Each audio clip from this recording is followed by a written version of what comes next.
Before a drug can be tested on thousands of people, it has to answer a very simple but critical question. Does this drug actually work in patients, not in animals, not in laboratory models, but in real human disease? That question is answered in phase 2 clinical trials. Phase 2 is where drug development shifts from safety to effectiveness. Many drugs that survive early testing never make it beyond this stage. By the time a drug enters phase 2, it has already passed phase 1. Researchers know that the drug can be tolerated at certain doses. Now the focus changes. The goal is to determine whether the drug produces a meaningful therapeutic benefit.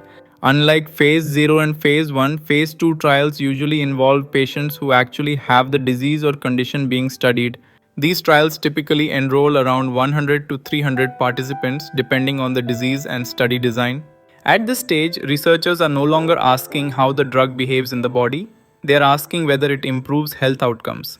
One of the main objectives of phase 2 trials is to assess efficacy. Researchers look at specific clinical endpoints. These may include symptom reduction, improvement in laboratory values, imaging results, functional outcomes, or disease progression markers. These endpoints are carefully defined before the trial begins. If the drug does not show clear benefit on these measures, development often stops, even if the drug appears safe. Phase 2 trials also continue to collect safety data.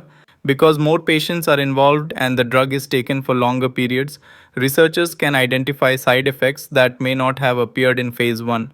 Some adverse reactions only occur after repeated dosing or in patients with underlying illness. This phase helps establish a clearer picture of the drug's risk profile in the intended patient population. Another critical purpose of phase 2 trials is dose optimization. In phase 1, researchers identify a range of doses that humans can tolerate.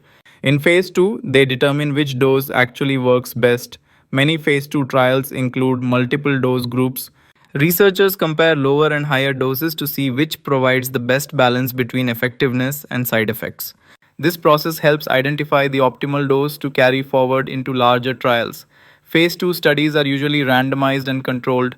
Participants are randomly assigned to receive either the investigational drug, a placebo, or an existing standard treatment. Randomization reduces bias and ensures that results are scientifically reliable.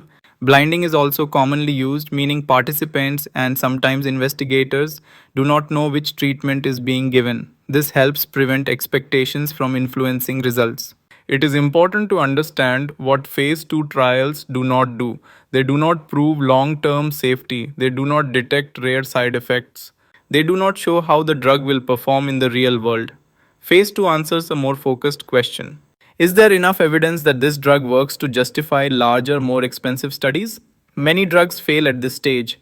In fact, phase 2 has one of the highest failure rates in clinical development. Drugs may fail because they do not show sufficient benefit, because side effects outweigh benefits, or because results are inconsistent. This is why phase 2 is often called the make or break phase of drug development. Ethics remain central during phase 2 trials. Participants must provide informed consent, understanding that the drug is still experimental and may not be better than existing treatments.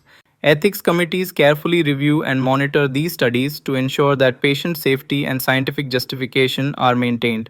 If risks begin to outweigh benefits, trials can be modified or stopped. When a drug successfully completes phase 2, it sends a strong signal. The drug appears to work in patients, the dose has been reasonably optimized, the safety profile is acceptable for further testing. Only then does the drug move into phase 3 clinical trials, where it must prove its benefit in much larger populations. Here is the key takeaway. Phase 2 clinical trials answer the question everyone cares about. Does the drug actually work? Most drug candidates never make it past this stage. And that is exactly how the system is supposed to work. Because in medicine, a drug should only move forward when its benefits clearly outweigh its risks. Phase 2 trials ensure that only truly promising therapies advance, protecting patients, conserving resources, and keeping medical science honest.